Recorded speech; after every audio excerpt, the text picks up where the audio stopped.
সাইয়েদনা ইব্রাহিম আলাইহিস সালাম স্বপ্নে দেখলেন তিনি সাইয়েদনা ইসমাঈলকে জবাই করছেন।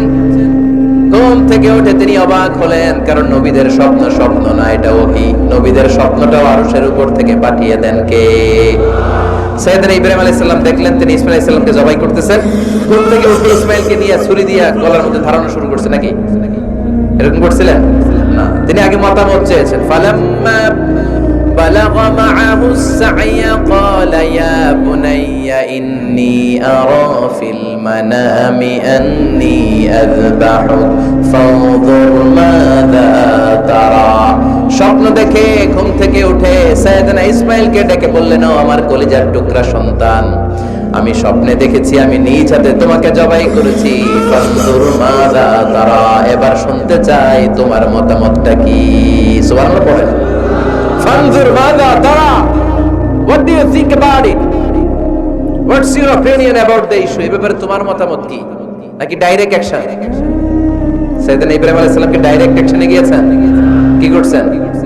মতামত। এজন্য বাচ্চাদের মতামতের গুরুত্ব দিবেন তো।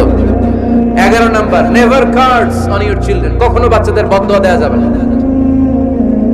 বাবারা, ছেলের বাবা মেয়ের বাবারা শুনতেছেন? মনোযোগ নাই মনে হয়। মনোযোগ আছে? কখনো ছেলে মেয়েদেরকে কি দেয়া যাবে না? যত দুষ্ট হোক, যত বদের হাড্ডি হোক, বদদোয়া দেয়া যাবে। ওই সময় দোয়া করে ফেলবেন। বেশি রাগ আসলে কি করবেন? একটা দোয়া আপনি সেট করে নেবেন যে বেশি রাগ চলে আসলে আমি এই দোয়াটা করে দিব। ভালো দোয়া পারা যাবে? কারণ বাবা মা রাগের মাথায় যেটা বলে এটা কবুল করে নেয় কে? কাবা ঘরের একজন কালো ইমাম আছে, নাম ইমাম আল কালবানি। দেখছেন এই ইমামটা আপনারা? উনি লন্ডনে একটা ইন্টারভিউতে বলেছেন, আমার মায়ের বদদোয়া আমাকে কাবা ঘরের ইমাম বানিয়েছে।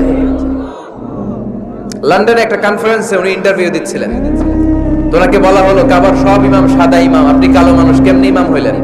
উনি বললেন, আমার মায়ের বদদোয়া আজকে আমাকে কাবা ঘরের ইমাম বানিয়েছে। উনি বললেন, আমি ছোট্টবেলা অনেক বদের হাড্ডি ছিলাম, আমার মতো দুষ্ট আমার এলাকায় কোনো ছেলে ছিল না। মানুষের গালাগালি, মারামারি, দুষ্টামি, ভাঙচুর, চেঁচামেচি, চিৎকার, বিশৃঙ্খলা আমার মতো কেউ বেশি করতে পারতো না। কিন্তু আমার মা ছিল অনেক বড় আল্লাহওয়ালা। আমার মা জানতেন আল্লাহর কাছে দোয়া করার কত বড় পাওয়ার। আমার মা যখন আমার উপর রেগে যেতেন, আমার মা জানতেন রাগের মাথায় বদদোয়া দিলে বদদোয়া কবুল হয়ে যাবে। এজন্য যখনই আমি বেশি দুষ্টামি শুরু করে দিতাম, আমার মা রেগে আমারে বদদোয়া দিয়ে বলতেন, আল্লাহ তোরে হেদায়েত দেখ, আল্লাহ তোরে কাবা ঘরের ইমাম বানায় দে। মা যখন রেগে যেতেন, রেগে বেগে উনি সব সময় বলতেন, আল্লাহ তোরে হেদায়েত দেখ, তোরে কাবার ইমাম বানায় দেখ। রাগে রাগে ভালো দোয়া করতেন। সুবহানাল্লাহ কইতে বললেন না? আপনারা আপনাদের ছেলে মেয়েদের জন্য একটা ভালো দোয়া সেট করে নেবেন। রাগ আসলে ওই দোয়াটা করবেন, ওইটার উপরে জাল মিটাবেন, রাগ মেটাবেন ওইটার উপর। পারা যাবে? পারা যাবে? 12 নাম্বার, ছেলে মেয়েদের সাথে খেলাধুলা করবেন। ছেলে মেয়েদেরকে নিয়ে খেলাধুলা করেন, কে কে দেখি? ঘরে খেলবেন, বাগানে গেলে খেলবেন, ছোট্ট বল নিয়ে আপনি দিবেন আপনার ছেলের হাতে, ছেলে দিবে আপনার হাতে। খেলাধুলার দরকার আছে না? আল্লাহ রাসূল সাল্লাল্লাহু আলাইহি ওয়াসাল্লাম বনুল আব্বাস চাচাতো ভাইগুলোর এক জায়গায় এক লাইনে দাঁড় করাইতো আর বলতো, মান সাবাকা ইলাইয়া ফালাহু কাদা ওয়া কাদা, যে দৌড়ে এসে আমারে ধরতে পারবি তার এই পুরস্কার দিব। ওনার চাচাতো ভাইগুলো পাগলের মতো একসাথে দৌড়ে এসে কেউ বিশ্বনবীর কাঁধের উপরে উঠতেন, কেউ বুকের উপরে উঠতেন। বিশ্বনবী সবাইকে সবার হাতে হাদিয়া তুলে দিতেন। বিশ্বনবী নিজের কলিজার টুকরা কন্যা ফাতেমা রাদিয়াল্লাহু তাআলা আনহার দুই সন্তান হাসান আর হুসাইনকে নিয়ে সব সময় খেলতেন। পড়েন সুবহানাল্লাহ। হাসান আর হুসাইন রাদিয়াল্লাহু তাআলা আনহুমা বিশ্বনবীকে ঘোড়া বানিয়ে খেলতেন। ঘোড়া হতো কে? সবাই বলতে হবে, ঘোড়া হতো কে?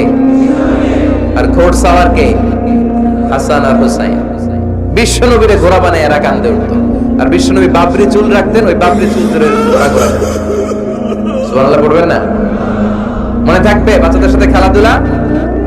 13 নাম্বার, কঠিন কঠিন ইবাদতগুলো বাচ্চাদেরকে ঘরে প্র্যাকটিস করাবেন।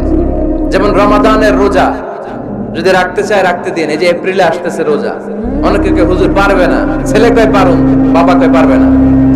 টিভিতে আমাকে অনেক জায়গায় লাইভ প্রশ্ন করেছে যে হুজুর আম্মু আমাকে রাখতে দেয় না, আমার রাখতে মনে হচ্ছে, আমি কি করব? আমি বলছি তুমি রাইখা ফেলবে। একদিন দুই দিন না খেয়ে থাকলে কোনো বাচ্চা মরে না, মরবে? ওর যে স্পিরিটটা আছে এটাকে ইসলামের পক্ষে কাজে লাগান। ও রাখতে চায়, আপনি বাদ সাধেন কেন? বাদ সাধবেন না। আমি যখন খুব ছোট, আমিও রোজা রাখার জন্য জোর করতাম, খুব জোর করতাম। তো আমার দাদি আমারে শিখাই দিত। আমি যখন স্কুলে যেতাম বলতো যে তোর রোজা রাখা লাগবে না, সারাদিন একটা কাজ করবি, তুই সকাল থেকে দুপুর 12টা পর্যন্ত না খেয়ে থাকলে অর্ধেক রোজা, 12টার দিকে আইসা ইফতারি করবি। তো আমার স্কুল ছুটি হইতো 12টায়, আমি 12টার দিকে আইসা ইফতারি করে ফেলতাম। তো আমার অর্ধেক রোজা হয়েছে। এরপরের দিন আবার 12টার দিকে উনি দাদি বুঝাইতেন তোর দুই অর্ধেক মিলে এক রোজা, এই পুরা রমজানে তুই রাখবি 15টা রোজা। এরকম বুদ্ধি আছে না নাই? একেবারে ছোট্ট যারা যারা রাখলে আসলেই ক্ষতি হতে পারে, এদেরকে এইভাবে বুঝাবেন যে অর্ধেক অর্ধেক দুই অর্ধেক মিলে একটা হবে। এরপরে একটু বড় হলে রাখতে চাইলে রাখার সুযোগ দিবেন। ছোট বাচ্চা, যে বাচ্চার আমল নামা এখনো শুরু হয় নাই, যত নেক আমল করবে সব বাবা মার আমল নামায় তুলে দেয় কে? এজন্য অভ্যাস করেন। ডিসেম্বরে যখন স্কুল ছুটি দেয়, ফ্যামিলির সবাই মিলে রাতে ওঠেন, রাত 4টার দিকে তাহাজ্জুদের প্রোগ্রাম হবে। আপনি ইমাম, পেছনে থাকবে আপনার ছেলে, একেবারে শেষ কাতারে আপনার স্ত্রী আর আপনার মেয়েরা। পারা যাবে? আওয়াজ করে বলতে হবে ইনশাআল্লাহ। 14 নাম্বার, ছেলে মেয়েদেরকে ভালো ভালো নামে ডাকেন। বিশ্বনবী সহ অন্যান্য সব নবীরা ছেলে মেয়েদেরকে যখন ডাকতেন আদর করে ডাকতেন ইয়া বুনাইয়া। ইয়া বুনাইয়া মানে ও আমার কলিজার টুকরা সন্তান। ইয়া বুনাইয়া, হে আমার কলিজার টুকরা সন্তান। ফাতেমা রাদিয়াল্লাহু তাআলা আনহা যখন বিশ্বনবীর ঘরে আসতেন, বিশ্বনবী বলতেন মারহাবান বিবনাতি, ওয়েলকাম মাই ডটার। ও আমার কন্যা, আমার ঘরে তোমাকে ওয়েলকাম। মারহাবান বিবনাতি, হে আমার কন্যা, আমার বাসায় তোমাকে সুস্বাগত। সুবহানাল্লাহ পড়বেন না? আর ইমাম হাসানকে বিশ্বনবী ডাকতেন লুকা। যখন ফাতেমা রাদিয়াল্লাহু তাআলা আনহার ঘরে বিশ্বনবী বেড়াতে যেতেন, যেই বলতেন আইনাল লুকা, আইনাল লুকা, আমার পিচ্চি কলিজার টুকরাটা কোথায়? সুবহানাল্লাহ পড়েন। সুন্দর নাম ধরে ডাকবেন। 15 নাম্বার, বাচ্চাকে আগে সালাম দেবেন। বাচ্চাকে আগে কি দিবেন? দেন আপনি, দেন দেন, সবাই দিবেন, পারবেন না? আপনি ভাবিকে দিবেন, ভাবি আপনাকে দিবে। ঘরে ঢোকার সময় একটা কম্পিটিশন তৈরি করে ফেলতে হবে, দরজা খোলার সাথে কে আগে দিতে পারে। আমার বাসায় কম্পিটিশন চলে, দরজা খোলার সাথে সাথে সবাই শুরু সালাম। আমি আগে দিল, আমার মেয়ে বলে সেই সব সময় আগে দিচ্ছে। জীবনে এদের সাথে আপনি পারবেন না, এরাই আপনাকে আগে দিয়ে। আজকে থেকে এই প্রতিযোগিতা করা যাবে। ঘরে ঢুকে আগে আমাদের কি চলবে? সালাম। 16 নাম্বার, বাচ্চাদেরকে গিফট দিবেন। বলবেন 5 ওয়াক্ত নামাজ পড়লে তোমার এটা কিনে দিব, রমজানের রোজা রাখলে তোমাকে কক্সবাজার বেড়াতে নিয়ে যাব, এই সূরাটা মুখস্থ করে শোনালে তোমার নিয়ে উমরা করতে যাব। পারা যাবে? বাচ্চাদেরকে মসজিদে নিয়ে যাবেন। তুরস্কের একটা মসজিদে দেখেছি, তারা ঘোষণা দিয়েছে যেই শিশুরা টানা 40 দিন ফজরের নামাজ মসজিদে এসে জামাতে পড়বে, তাদেরকে একটা করে বাইসাইকেল, খেলার সাইকেল দেওয়া হবে। শুনে অবাক হবেন, বাংলাদেশের একটা মসজিদেও এইভাবে অনেকগুলো ছেলেকে 40 দিন টানা মসজিদে জামাতে নামাজ পড়ার কারণে প্রত্যেকের হাতে মসজিদ কমিটি সাইকেল চলে দিয়েছে। এরকম পাওয়া যাবে না লক্ষ্মীপুরে? বাচ্চাদেরকে মসজিদে নিয়ে যান। মসজিদে বাচ্চা গেলে কেউ অস্বস্তিতে ভুগবেন না, রেগে যাবেন না, কারণ মসজিদে বাচ্চা গেলে এগুলো ভবিষ্যৎ প্রজন্ম নামাজি হবে। তুরস্কের মসজিদে লেখা থাকে তারাবি নামাজের সময় পেছন থেকে যদি বাচ্চাদের চিৎকার চেঁচামেচি শোনা না যায়, তাহলে ভবিষ্যৎ প্রজন্ম নিয়ে আপনারা আশঙ্কায় থাকুন। তারাবি পড়তেছি, পিছনে যদি চিৎকার চেঁচামেচি হয়, তাহলে বোঝা গেল আমার ছেলে নাতিপুতি সবগুলো নামাজি হবে, ঠিক কিনা? আর পিছনে আওয়াজ নাই, খালি মুরব্বীরে আমরা নামাজ পড়ি, তার মানে ভবিষ্যৎ প্রজন্ম এগুলো টাইনাও মসজিদে আনা যাবে। 17 নাম্বার, আপনার ছেলেকে স্কুলে পাঠান অথবা মাদ্রাসায় পাঠান। অশিক্ষা, কুশিক্ষা আর মূর্খতার সাথে ইসলামের কোনো সম্পর্ক নাই। হয় স্কুলে পাঠাবেন, নয় কই পাঠাবেন মাদ্রাসায়। আওয়াজ করে বলেন, হয় স্কুলে পাঠাবেন, নয় কই পাঠাবেন। পাঠাতেই হবে আপনাকে। শিক্ষার আলো ছড়িয়ে পড়ুক ঘরে ঘরে, আমরা চাই কি চাই না? কোন অশিক্ষা, মূর্খতা এগুলোর স্থান ইসলামে আছে? ছেলে মেয়েদেরকে অনেকে পড়াশোনা করাইতে করাইতে এত প্রেসার দেয়, যেটা ছেলে মেয়েদের মেন্টালি অনেক সমস্যা তৈরি করে। এরকম আছে না নাই? আমি এমন অনেক ছেলে মেয়েকে দেখছি, তার ওজন যত, তার ব্যাগের ওজন তার চেয়ে বেশি। আছে না নাই? ছোট্ট বাচ্চার কাঁধে এক গাদা বই দিয়ে দেয়। কে বলেছে আপনাকে এতগুলো বই দিতে? কে বলেছে? জোর করে চাপিয়ে দেওয়ার নাম বিদ্যা, চাপিয়ে দেওয়ার নাম শিক্ষা নয়। জোর করে প্রাইভেট স্যারের কাছে পড়ানো, কোচিং এ পাঠানো, শিক্ষার নামে এরকম প্রেসার দিয়ে বিদ্যা উঠিয়ে দেওয়ার নাম শিক্ষা নয়। শিক্ষা হচ্ছে আপনার ছেলে মেয়ের স্বতঃস্ফূর্ত আত্মবিকাশ। নিজ থেকে সে বুঝবে, নিজ থেকে সে তার ভালো লাগা থেকে সে পড়াশোনার সাথে সম্পৃক্ত হবে, সে স্কুলে যেতে চাইবে। পৃথিবীর এমন অনেক স্কুল আছে, পৃথিবীতে ইউরোপ কান্ট্রিতে এমন অনেক স্কুল আছে যেদিন তাদেরকে ছুটি দেওয়া হয় সামার ভ্যাকেশন, ওই দিন বাচ্চারা সবাই কান্না করে, কারণ কালকে থেকে স্কুল বন্ধ। আমাদের দেশের ছুটি হইলে আজ আমাদের ছুটি, ও ভাই আজ আমাদের ছুটি, খুব আনন্দিত, তাই না? কারণ ওই যে স্যাররা পিটায়, ক্লাসে মজা করে পড়ায় না। কিন্তু ইউরোপের অনেক স্কুল আছে সামার ভ্যাকেশন যেদিন ছুটি শুরু তার আগের দিন বাচ্চারা স্কুলে কাজে, কালকে থেকে আসবো না আর স্কুলে। এজন্য জোর করে বিদ্যা চাপিয়ে দেওয়ার নাম শিক্ষা নয়। শিক্ষা আপনার ছেলে মেয়েদের স্বতঃস্ফূর্ত আত্মবিকাশ। ভালো শিক্ষক বাছাই করুন, ভালো টিউটর, ভালো প্রতিষ্ঠান। ভালো প্রতিষ্ঠান অনেক জরুরি।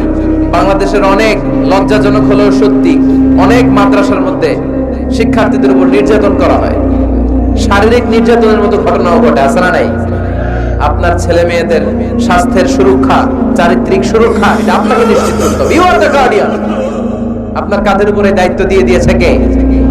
সো এলাকার সবচেয়ে ভালো প্রতিষ্ঠান, ভালো শিক্ষকের কাছে আপনার ছেলেকে তুলে দিবেন। পারবেন তো ইনশাআল্লাহ? পড়েন। 18 নম্বরে ছেলে মেয়েদের স্বাস্থ্য সুরক্ষার নিয়ম নীতি শিখায় দিবেন। স্বাস্থ্য সকল সুখের মূল। আমরা ছোটবেলা পড়তাম early to bed and early to rise makes a man healthy, wealthy and wise. আগে যে ঘুমায়, আগে যে ঘুম থেকে ওঠে, এ সম্পদশালী হয়, এ স্বাস্থ্যশালী হয়, এ হয় এলাকার সবচেয়ে জ্ঞানী, ঠিক কি না? এখন ছেলে মেয়ে রাতে ঘুমায় দেরি করে, সকালে উঠে দেরি করে, ফজরের নামাজ নাই, মক্তব নাই, স্কুলে যায় দেরি করে, এরকম আছে না নাই? না, বাচ্চাদেরকে শিখাবেন। স্বাস্থ্য সুরক্ষার নীতিমালা বিষ্ণু ইসা ইসলাম শিখিয়ে গিয়েছেন। বাচ্চাকে মেসওয়াক কিভাবে করতে হয় শিখাই দিবেন, পারবেন? ব্রাশ কিভাবে করতে হয় শিখাই দিবেন। স্যানিটেশন, হাইজিন কিভাবে মেইনটেইন করতে হয় শিখাবেন। টয়লেটে ঢুকে কি করতে হয় এগুলো শিখায় না অনেক মা বাবা, আছে না নাই? কিভাবে টয়লেট করতে হয়, টয়লেট শেষে কিভাবে হাত ধুইতে হয়। প্রথম যে মেয়েদের পিরিয়ড শুরু হয় তাদের ক্ষেত্রে তাদের মায়ের অনেক ভূমিকা আছে, বড় বোনদের অনেক ভূমিকা আছে। লাজুকতার কারণে তারা অনেক ধরনের এই স্বাস্থ্যজনিত রোগের মাধ্যমে ভুগে। আর এই দেশে এগুলো নিয়ে অনেক কুসংস্কার আছে। অনেক নানি খালা এরা এমন কথা বলে যে এই জামা পরা যাবে না, পিরিয়ড যখন কোনো মেয়ের শুরু হয় এটা খাওয়া যাবে না, ওইটা করা যাবে না। এগুলোর সাথে ইসলামের কোনো সম্পর্ক নাই। আপনি মা, আপনি আপনার মেয়েকে এগুলো শিখান যে মা এটা আমার হয়েছে, তোমার নানুর হয়েছে, এটা তোমার হবে। ইটস ভেরি ন্যাচারাল, এটা খুবই ন্যাচারাল একটা বিষয়। তোমাকে সাহস হারালে চলবে না, এটা খুব সিম্পল একটা ম্যাটার, এটা হয়, এটা হবে। এভাবে বড় বোনেরা, মায়েরা মেয়েদেরকে স্বাস্থ্য সুরক্ষার ব্যাপারে গাইডলাইন দেবে। সর্বশেষ কথা, স্বাস্থ্য সুরক্ষার ব্যাপারে প্রত্যেকটা ছেলে মেয়েকে কমন কিছু রুকিয়া শিখাবেন। প্রত্যেক ছেলে এবং মেয়ে নিজের ঝাড়ফুঁক যেন নিজেই করতে পারে। এই তোমার মাইকের কি হয়েছে আবার, এরকম আওয়াজ কেন? কমন কিছু ঝাড়ফুঁক, যেমন সূরা ফালাক, সূরা ইখলাস, সূরা ফালাক, সূরা নাস। প্রত্যেক ছেলে মেয়ে নিজেই যেন সূরা ইখলাস, সূরা ফালাক, সূরা নাস পরে ফু দিয়ে সারা গায়ে মাসাই করে নিতে পারে।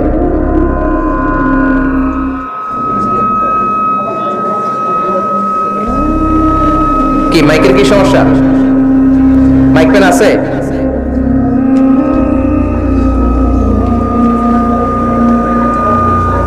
মাইক পেন কই? আওয়াজ কেন? আয়াতুল কুরসি প্রত্যেকটা ছেলেকে শেখাবেন, সূরা ফাতিহা শেখাবেন, 3 কুল শেখাবেন। আপনার ছেলে আপনার মেয়ে নিজেই যেন নিজের ঝাড়ফুঁকটা করতে পারে। It's a protection from your Lord. এটা আল্লাহর কাছ থেকে প্রোটেকশন। প্রত্যেক ছেলে মেয়ে ঝাড়ফুঁক করে নিজের গায়ে নিজে ফু দিবে, এগুলো শেখানো যাবে। 19 নাম্বার, ছেলে মেয়েদেরকে নামাজের আদেশ করেন। বিশ্বনবী বললেন মুরু আওলাদাকুম বিসসালাতি ওয়া হুম আবনাউ 7 সিনিন ওয়াদরিবুহুম আলাইহা ওয়া হুম আবনাউ 10 সিনিন। ছেলে মেয়েদের বয়স যখন 7 হয়ে যায় নামাজের আদেশ দিয়ে দাও। আবার ছেলে মেয়েদের বয়স যখন 10 হয়ে যায় শাসন করে হলেও মসজিদের ভিতরে ঢুকায় দাও। আদেশটা কার? চিল্লায় বলতে হবে, আদেশটা কার? আউয়ালু মা ইউহাসাবু বিহিল আবদু ইয়াউমাল কিয়ামাতি আস-সালাহ। কিয়ামতের দিন সর্বপ্রথম আল্লাহ যে হিসাবটা চাইবে সেটা সালাতের হিসাব। যার নামাজ নাই তার ঈমান নাই। আওয়াজ করে বলেন, যার নামাজ নাই তার কি নাই? ঈমান নাই। ছেলে মেয়েদেরকে শিখান। অনেকে 4 ওয়াক্ত নামাজ পড়ায়, ছেলে মেয়েদেরকে ফজরের সময় ডাকেন, আছে না নাই? যদি জিজ্ঞেস করি কেন ডাকেন না, কয় আদরের ছেলে একটু ঘুমান। আচ্ছা, ভোর 5টার দিকে যদি আপনার ঘরে আগুন লাগে কি করবেন? ভোর 4টার দিকে আপনার ঘরে দাও দাও করে সিলিন্ডার ব্রাস্ট হয়ে আগুন লাগছে, কি বলবেন? ছেলেটা আর একটু ঘুমাক, আদরের ছেলে তো, হ্যাঁ বলবেন না? তখন কি করবেন? ডাকবেন। এই দুনিয়ার আগুন থেকে বাঁচানোর জন্য যদি ছেলেকে ফজরের সময় ডাকেন, জাহান্নামের আগুন থেকে বাঁচানোর জন্য ফজরের সময় ওকে ডেকে দেওয়ার দরকার আছে না নাই? 20 নম্বরের ছেলে মেয়েদের বয়স যখন 10 বছর হয়ে যায়, বিশ্বনবী বললেন তাদের বিছানা আলাদা করে দাও। ইদা বালাগাল আওলাদু 10 সিনিন ফাররিকু বাইনাহুম ফিল মাদাজি। ছেলে এবং মেয়ে বয়স যখন 10 বছর হয়ে গেলে মেয়ে তার বাবার সাথে এক বিছানায় ঘুমাতে পারবে, ছেলে তার মায়ের সাথে এক বিছানায় শুতে পারবে। বিছানা আলাদা করে দেন। In this time they should have taken some a little bit privacy, একটু প্রাইভেসি দেন ওদেরকে, ওদের প্রাইভেট লাইফ লিড করতে দেন।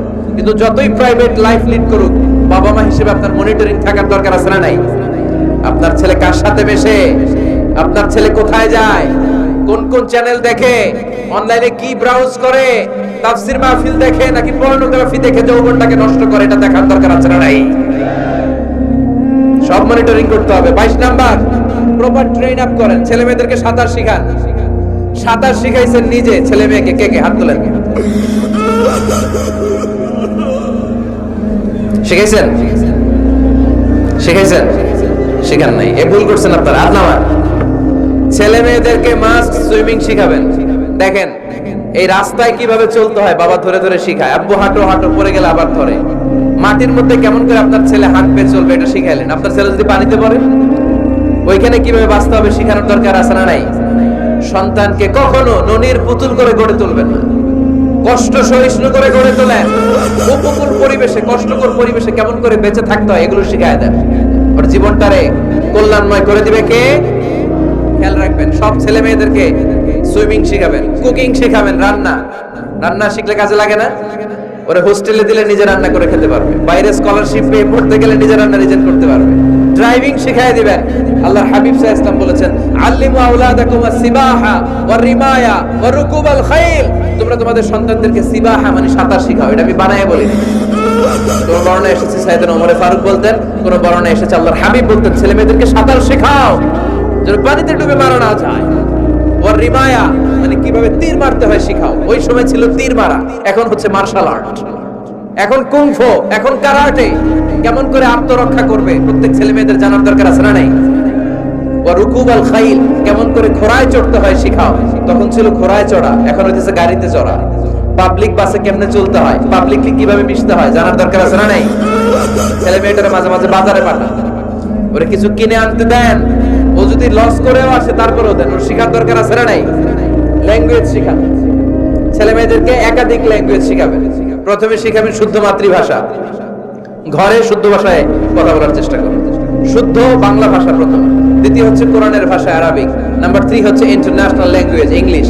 আমার বাংলাদেশের প্রত্যেকটা ছেলের 3টা ল্যাঙ্গুয়েজ জানার দরকার আছে না নাই? জানার দরকার আছে না নাই? আমরা পৃথিবীর যেখানে যাই ওখানে কথা বলতে পারি। আমরা ইংরেজদের সাথে ইংরেজিতে কথা বলি, আরবদের সাথে আরবিতে কথা বলি, আর আমাদের দেশে বাংলায় কথা বলি।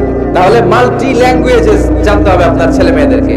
23 নাম্বার, টাইমলি ম্যারেজ, সময় মতো বিয়ে দিয়ে দেন। বাবা এবং মা, ছেলে মেয়ে যদি বড় হয়, ম্যাচিউরড হয়, বিয়ে দিয়ে দিবেন। কি করবেন? হ্যাঁ, এই খুশি হয়ে গেছে, ছেলে পেলে খুশি। ওয়ানকিহুল আয়ামা মিনকুম ওয়াস-সালিহিনা মিন ইবাদিকুম ওয়া ইমাইকুম। যারা অবিবাহিত, বিশ্বনবী বলেন এদেরকে বিয়ের পিঁড়িতে বসায় দাও। ইয়া মাশারাশ শাবাব, এ যুবকেরা, মান ইসতাতা মিনকুমুল বাত, যাদের সামর্থ্য আছে ফালিয়াতাযাওয়াজ, যারা বিয়ে করো। কি করো? বিয়ে করো। এই দেখেন ছেলে পেলে কত খুশি, এরা বিয়ে করতে চায় কিন্তু বাবা মা বিয়ে করাচ্ছে না। ছেলের বাবা মেয়ের বাবা, ওরা যদি ম্যাচিউরড হয় তাদেরকে বিয়ে করায় দেয়। চেয়ারম্যান সাহেবরা কই?